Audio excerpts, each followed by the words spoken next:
Halo, kalian sedang mendengarkan podcast Ibu dan Anak. Bersama saya Fitri. Dan saya Kiki.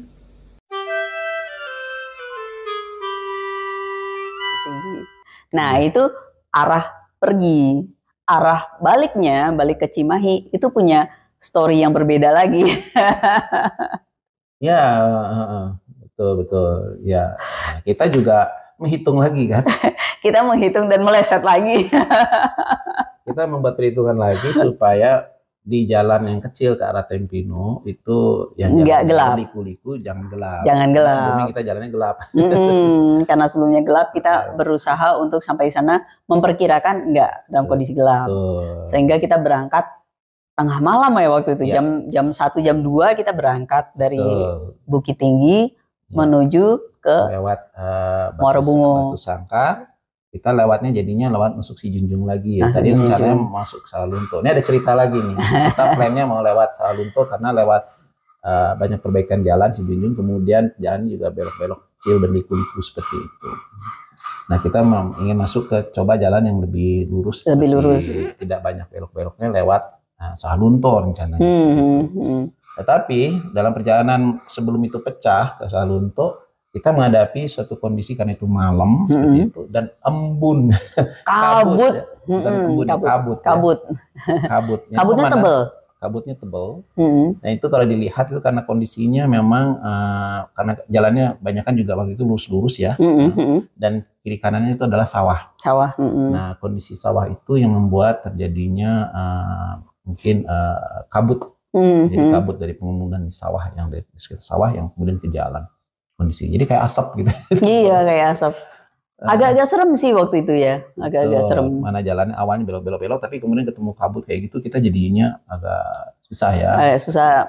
Pemandangannya nggak begitu lepas sehingga kita nggak bisa kenceng gitu. Ya kiri kanan kan pada kondisi jalan-jalan yang tidak bagus juga. Iya, betul. Dan jadi, belum lagi kita nggak tahu beloknya kapan gitu karena rambu-rambunya juga nggak terlalu banyak gitu. Betul. Dan kondisi gelap, tidak ada lampu-lampu penerangan di jalan ya. Susah kita melihat kondisi jalan seperti itu. Tapi akhirnya kita putuskan melihat sepertinya kalau jalannya berbelok-belok lewat Si Junjung itu tidak melewati daerah sawah ya seperti itu. Kalau Sawalunto mungkin lebih banyak sawahnya gitu. Mungkin kita akan lebih pelan di situ gitu karena kabutnya seperti itu, jarak pandang yang pendek ya seperti itu. Akhirnya kita milih ke arah yang berbelok-belok ke arah Si Junjung lagi ya seperti itu. Ya alhamdulillah kondisinya kondisinya lebih baik ya, kabutnya nggak terlalu banyak, nggak ada, lebih aman gitu. Jadi lebih baik gitu berkendara, dan ada beberapa kendaraan juga tidak banyak, jadi oke ya. Jalannya juga relatif bagus ya, walaupun gelap dan nggak ada marka jalan gitu, nggak ada garis-garis jalan tuh nggak ada, tapi mulus ya, relatif mulus. Ya memang ada beberapa yang jelek tapi kayak gitu masih oke lah seperti itu ya, karena ya memang pasti ada kerusakan konstruksi di pinggirnya seperti itu. Tetapi kondisinya oke ya sampai ke sana. Sampai kita ketemu jalan yang dengan lintas Sumatera ya, yang dari arah Solo ke Solo ya, lintas Sumateranya, jalan utamanya lah gitu. Utamanya lah seperti itu. Jadi ketemu yang lintas Sumatera. Nah, di situ kondisi waktu itu masih gelap. Dan disitulah baru kita ada lagi yang kita ngelewati jalan-jalan yang pemblokiran. Karena perbaikan jalan itu yang harus hati-hati banget kalau malam. Tapi nanti kita nggak akan cerita di session ini, kita akan cerita di session berikutnya. Gitu. Jadi ceritanya masih balik lagi ke tolnya lagi. Ke jalannya, ke pengalaman kita. Iya. Abis itu yang meleset itu loh. Jadi perjalanan dari sana ya dari balik lagi kayak gitu. Nah, waktu kita sudah estimasi jam 12 siang itu kita sudah bisa masuk, atau jam 1 gitu ya. Udah masuk ke Tempino kecil gitu, perkiraan kita gitu kan. Tapi ternyata kita kehadang di Muarobulian. Ya itu agak di ujung dari kotanya lah kayak gitu, yang daerah keramaian seperti itu. Kita kehadang cukup lama di situ, hampir 6 jam ya, 6 jam lebih seperti itu. ternyata ada kecelakaan. Nggak tahu kapan kecelakaannya terjadi. Seperti itu, hanya saja waktu kita sampai ke sana itu sudah antrian untuk itu sudah panjang ya, kita mau masuk ke sana, dan itu terisi karena jalurnya jalurnya sebenarnya satu ya, satu untuk ke sana, satu untuk ke arah sini gitu ya, dua lajur gitu, seperti itu. Hanya udah jadi 4 udah jadi ya, karena masuk ke sisi-sisi ke arah pinggiran jalannya itu, baik yang di sebelah kiri dan sebelah kanan. Dan itu awalnya masih disiplin, tapi kemudian ini sebagai contoh saja, ternyata ada kendaraan aparat yang malahan tidak mengikuti, tidak ikut antri kayak gitu ya, malahan masuk ngambil jalur yang sebelahnya, jalur lawannya kayak gitu. Ya mungkin aparat mungkin sedang bertugas seperti apa, tapi karena itu akhirnya dicontoh sama yang lain juga seperti itu.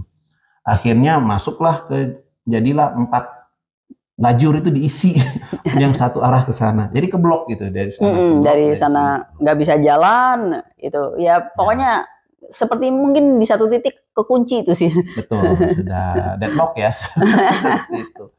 Dan itu ya lagi-lagi kita tanya itu apa ya masalahnya kok kayak begini ya, mungkin kita akan bahas mungkin lain waktu, tapi ya masalah kedisiplinan dan sebagainya, contoh dan sebagainya, atau mungkin kesiapan menghadapi hal-hal tersebut ya. Itu dari sisi aparatnya sendiri kalau menghadapi itu, paling itu lintas yang jalur padat ya, jalur utama lah untuk perjalanan untuk menuju ke daerah. Dari Muaro Bungo ke Jambi ya. Ya. Dari Muaro Bungo ke Jambi itu jalur utama. Iya, seperti itu. Nah, sangat disayangkan seperti itu. Dan kita tertahan 6 jam lebih mungkin. 6 jam lebih. 6 jam lebih. Di sana. Akhirnya ya sudah kita nemu. Nah, kepikiran lah. Ya, kepikiran kita, wah udah jam segini lewat Tempino mama, kita bisa parah nih gitu, karena dilihat di Google Map juga merah kan di pojok-pojok yang kita waktu pas berangkatnya ngantri, wah bakalan lama juga. Akhirnya kita kepikiran untuk nyari jalan alternatif gitu, sebelum keluarnya sebelum masuk Jambi gitu kan. Dan kita lihat waktu itu banyak juga kendaraan yang lewat sana. Cuman kita nggak tahu kalau ternyata nggak seperti yang kita perkirakan. Kita mengikuti Google Map, mengambil jalan yang nge-bypass Tempino kecil, tapi keluar antara Tempino kecil dan Jambi, tapi masih jauh di bawah gitu, di selatannya Jambi gitu. Dan kita berharap bisa keluar di sana, kemudian nggak perlu kena macet di Tempino kecil, dan terus kita langsung bisa masuk ke arah Palembang gitu. Jadi kita ambil jalur situ. Ternyata di Google sih itu disarankan. Di Google Map ya. Google Map, Mbah Google nih menyarankan bukan. Ternyata jalan yang disarankan itu masuk nih jalannya kecil, berlobang-lobang, dan itu jalan nggak layak untuk dipakai. Layak untuk untuk kendaraan kecil terutama lewat sana seperti itu. Ya mungkin akan jadi waktunya akan lebih lama lagi kan. Iya, betul. Bahkan waktu itu kita sempat mau nanya ke orang penduduk lokal di sana, ini jalannya baik nggak, bisa nggak menuju ke sana? Oh bisa katanya. Tapi jalannya kondisinya gimana? Oh jangan Pak, jangan dipakai gitu. Khawatir nanti ada lumpur dan sebagainya, nanti terperosok dan sebagainya. Dan jarang sekali mobil yang ke sana. Sehingga tentunya khawatir ya kalau terjadi apa-apa, terperosok dan tidak ada yang bisa membantu, menolong. Karena di tengah-tengah hutan gitu. Betul. Ternyata mobil yang kita ikutin itu bukan ke arah yang kita harapkan, mereka justru ke arah Jambi ya. Betul. Ke arah Jambi. Akhirnya kita ya terjebak lah. Ya, kita terdampar ke Jambi. Ikuti, ya sudah kita menuju ke arah Jambi jadinya. Berharap nanti ketemu lintas Sumatera, kita bisa belok ke kanan, belok ke arah Palembang ya, seperti itu. Ya kita ngikuti jalur seperti itu. Nah jalurnya yang disarankan itu adalah melewati komplek-komplek perumahan kayak gitu lah waktu itu. Jadi ya alhamdulillah kita lepas dari sana, tapi karena kondisi itu kita sudah lelah juga. Udah lelah. Akhirnya kami nginap di Jambi. Tapi lumayan loh kita nginap di Jambi ya. Saran ya buat yang dari ini ya, kalau udah lelah jangan terlalu maksain. Cari aja di aplikasi-aplikasi penginapan, banyak penginapan kalau yang udah malam itu banyak diskonnya yo. Banyak juga diskonnya. Kalau kita ngambil, kita nggak apa-apa ngomongin merek ya. Pakai booking.com, ya kita pakai semua ya, booking.com, Traveloka dan Agoda dan apalagi gitu ya. Tapi kita cari pas dapet di booking.com ke Oyo ya, masuknya Oyo itu ada sepertinya kos-kosan tapi ininya ratingnya lumayan bagus dan harganya murah banget karena kita berdua dan ada satu lagi ponakan-ponakan gitu ya. Jadi kita membutuhkan minimal 2 kamar ya, karena kita udah lelah ya udah kita ini ya beli 2 kamar gitu. 2 kamar dan itu cuma 200 ribuan. Murah sekali gitu. 2 kamar loh ya, 2 kamar. Dan lumayan bersih dan untuk istirahat lumayan ini untuk tidur aja ya, untuk tidur semalam lumayan dan pagi-paginya kita bisa mandi, seger, berangkat lagi gitu. Jadi sarannya kalau udah capek cari aja kota besar terus istirahat aja. Ya, cari kota yang ada itu. Ternyata penginapan banyak kok ya. Banyak penginapan seperti itu dan tidak susah ternyata. Nggak susah. Dan kalau yang sudah terbiasa dengan aplikasi semacam itu bisa searching seperti itu, yang mungkin dari lokasinya mana yang paling dekat dan sebagainya atau ya itu ternyata banyak sekali. Dan mungkin yang dilihat itu adalah pentingnya itu adalah pakai aplikasi itu melihat ratingnya ya. Ratingnya betul. Bisa dipercaya apa enggak dan sebagainya seperti itu. Walaupun enggak 100% tapi kalau ada di rating bilang cukup baik lah gitu ya. Apalagi kita cuman buat tidur doang dan yang penting itu kan aman ya, aman dan cukup bersih lah gitu. Dan kita mendapatkan tempat yang aman, cukup bersih. Dan itu kita nyarinya lewat booking.com tapi itu under manajemen Oyo kayaknya, soalnya di situ ada tulisannya Oyo. Kita baru sekali itu nyobain Oyo dan kayaknya oke juga. Oke. Gitu. Ya dalam arti ratingnya bisa dipercaya. Bisa dipercaya. Iya, waktu itu masih jam berapa ya waktu itu? Jam 9. Udah jam 9-an, udah jam 9 malam. Ya, jam 9-an juga masih bisa. Masih bisa jam 9 Tapi malam. untuk memastikan soal waktu kita lihat, kita sudah memutuskan mau nginep kemana, telepon dulu ya, mungkin baiknya ada nomor kontaknya seperti itu dan kira estimasi datangnya jam berapa itu mungkin akan membantu lebih.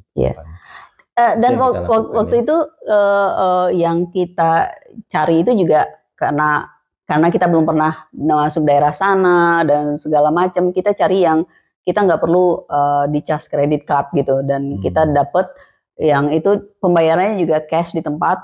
Jadi kita udah masuk ke sana dapat tempatnya baru ini. Kalau nggak kan kita agak ragu ke kredit card kita udah di-charge tapi kita nggak nemu tempatnya gitu.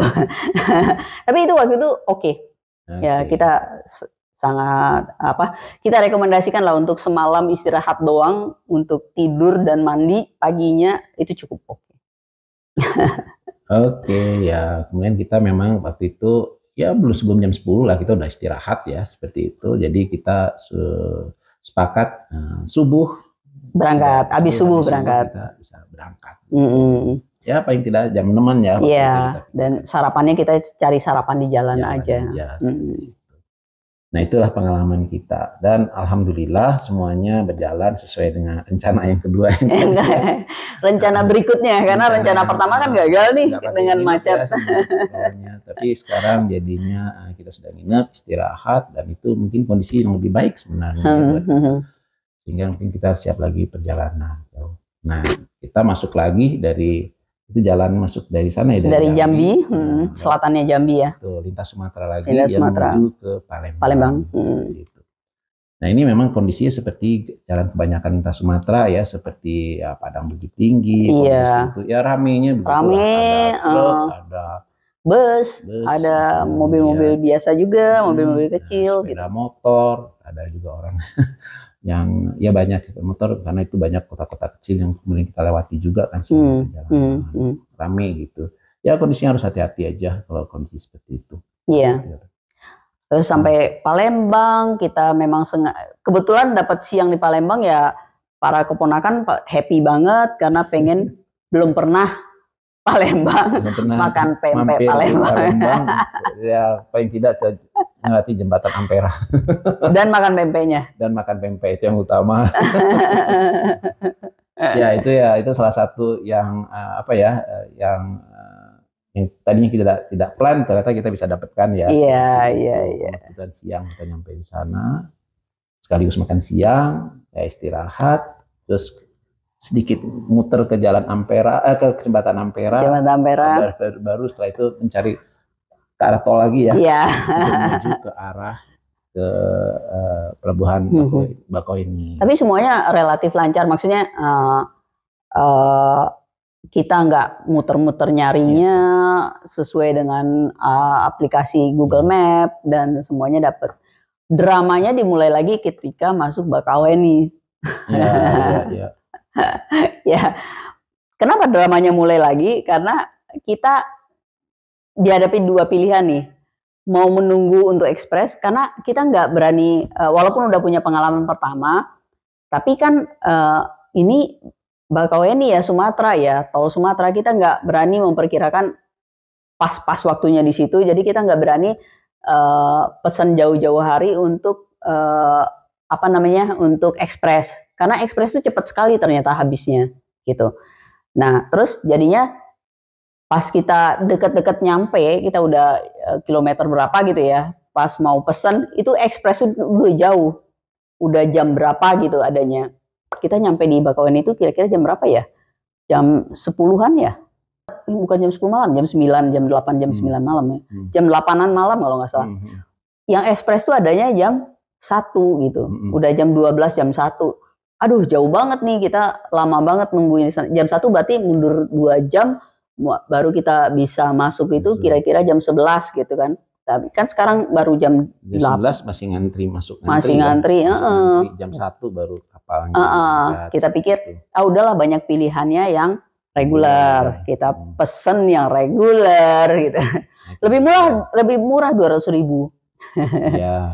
Kita pakai reguler nih. Dan kita ngantrinya di tempat itu juga nggak begitu lama. Waktu kita nyampe pelabuhan nggak begitu lama. Iya. Kan? Kali ini kita pakai aplikasi, kita nggak pakai kios ya. Kita benar-benar sesuai dengan ininya ya. Kita pesan lewat aplikasi, bayar, terus kemudian dapat code-nya ya, barcode-nya untuk masuk gitu ya. Tapi kita pilihnya reguler. Nah masalahnya mulai dramanya. Kita bingung, ini kemana ya. Setiap ini kita nanya, oh sana aja kanan, oh sana aja. Tapi petunjuknya minim. Ya. Kita nggak tahu apakah di Bakauheni atau karena reguler. Karena waktu di Merak, petunjuknya banyak, dan banyak orang-orang yang markirin, banyak tukang parkirnya, dan announcement-nya selalu ngomong, ikutin yang petugas parkirnya. Jadi kita gampang, kita di guide untuk menuju tempat ngantrinya. Dan tapi itu adalah ekspres. Kita nggak tahu regulernya apakah seperti itu ya atau tidak gitu. Tapi kalau yang di Bakauheni kita ambilnya reguler dan petunjuknya minim. Akhirnya kita bertanya-tanya ke orang-orang, lewat mana sini ya? Sini. Akhirnya kita ngantri situ sambil beneran nggak di sini gitu. Iya. Jadi setelah kita menemukan, katanya diarahkan ke, kita bertanya kan waktu itu, ini kapalnya di sebelah mana, dermaga yang mana gitu, kemana ini arahnya. Setelah kita lewat dari portal ya, diarahkan, oh ikuti saja ke sana katanya, belok kanan. Kita bingung, tanya lagi kan bingung kemana. Akhirnya ada petugas, kita tanya, Pak ini untuk penyeberangan yang berikutnya ini yang reguler, Pak ini yang mana? Oh, dermaga 3. Oke, kita menuju dermaga 3. Bingung lagi, mana dermaga 3? Ada muncul 4, 5, berarti 3 mungkin udah kelewat ya. Ternyata benar udah kelewat. Tunjuknya seperti itu. Kita balik lagi ya seperti itu. Akhirnya ya ketemu, nanya sama orang lagi yang pas gitu, banyak orang ada ngantri gitu, kendaraan ngantri. Kita tanya sama orang yang pinggir lagi gitu. Pak mau nanya kalau dermaga 3 yang mana ya? Apakah ini dermaga 3? Oh iya ini di sini. Oh tempat penyeberangan di sini. Iya, ngantri di situ. Oke, kita ngantri di situ. Ngantrinya juga nggak seperti yang di ini ya, yang di Merak ya. Di Merak. Apakah itu karena ekspresnya kita nggak tahu. Tapi itu diatur, jadi satu jalur itu jelas. Di Merak diatur ya. Kali ini kita rebutan. Siapa yang Lebih kuat duluan masuk. Siapa yang lebih berani? Berani nyalip-nyalip duluan masuk. Ya itu agak ya salah satu mungkin ya yang mungkin bisa diperbaiki ya, sistem antrian yang perlu dan kejelasannya ya. Kemudian nggak sistem antriannya nggak crowded jadinya, jadi lebih mudah gitu. Dan itu kita juga ngantrinya luar biasa lama. Ya. Dan kemudian udah kita masuk kapal nih ya. Lama akhirnya kita masuk kapal. Ternyata kalau di regular itu tadi rencananya kita naik kapal jam 10 ya.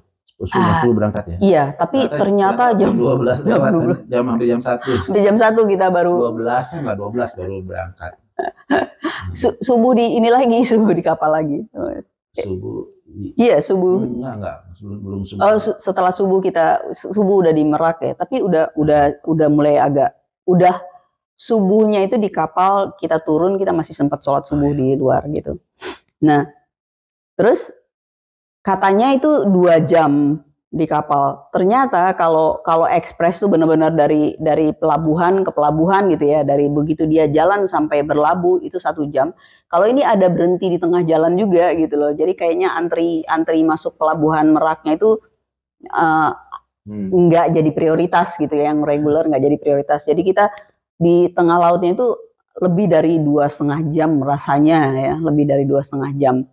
Dan kalau di di ekspres kita masuk ke ruangan, terus ruangannya ber-AC, udah cuman bangku-bangku ya, tapi 1 jam oke lah ya, bangku-bangku doang gitu. Jadi kalau istirahat ya memang istirahat kayak di kursi aja, tiduran di kursi gitu, atau serenderan di kursi gitu, atau kalau enggak di decknya gitu. Kalau di regular itu kalau mau masuk ke ruangan ber-AC itu bayar lagi. Kita harus bayar lagi ya. Terus ada tempat-tempat rebahan gitu ya, yang rebahan kan. Tapi ya memang agak kotor banget sih ya. Tapi lumayan lah buat rebahan, buat ngelurusin punggung sampai untuk perjalanannya. Satu orang satu gitu. Tapi itu nggak ada AC-nya, itu bayar. Ya bayar sama dengan kalau pakai ruangan ber-AC, bayar juga. Kalaupun mungkin ada AC-nya, ada yang mengatakan itu ada AC. Hanya saja sirkulasi udara dingin itu nggak nyampe ya, situ, sehingga terasa panas sekali. Panas banget. Bahkan bisa dikatakan seperti nggak pakai AC. Seperti itu. Yang ruang ber-AC juga bukan bangku-bangku, tapi kayak lesehan itu rapat, masing-masing des-desekan gitulah. Pokoknya kalau kita datang kita ambil kapling, udah kita duduk di situ, atau lesehan di situ, atau rebahan di situ, kayak gitu. Yeah. Tapi kalau kita nggak mau bayar di deck, luar biasa. Itu juga padat dan banyak yang tiduran di deck juga ya, di deck itu dan sebagainya. Seperti itu. Dan bau mesinnya, bau orang-orangnya juga campur aduk di situ, lumayan. Ya, sama lah kalau baunya. Kita nggak apa. Dalam arti ya itulah kondisinya. Ya, seperti itu. Jadi tinggal pilihan kita mau bayar lebih 200.000, lebih cepat, dan mungkin walaupun kenyamanannya nggak senyaman-nyaman banget, tapi cuma 1 jam gitu di perjalanannya. Atau 2,5 jam lebih murah 200.000, dan ya seperti itulah kondisinya gitu. Tapi alhamdulillah kita sampai sih, sampai di Merak. Keluar dari Merak, kita cari tempat istirahatan, kita masih bisa sholat dan terus ke ini. Dan kita terus sampai ke Bandung dengan gantian-gantian nyetir. Kalau udah tol Jakarta kan nyetirnya yang orang-orang yang cewek-cewek yang nggak biasa nyetir lintas Sumatera juga nyaman aja gitu. Jadi sopir utama bisa tidur di perjalanan. Nah, itu kisah perjalanan kita. Habis itu sampai di Cimahi, ya alhamdulillah sampai Cimahi kita pagi ya, kita nyampe pagi, kita bisa istirahat dan semuanya selamat nyampe. Dan kita mau share biaya yang kita keluarkan untuk ini aja ya, untuk perjalanan ya, nggak termasuk makan. Itu totalnya sekitar 6,2 juta. Sekitar 6,2 juta ya. Kita mobilnya Innova diesel.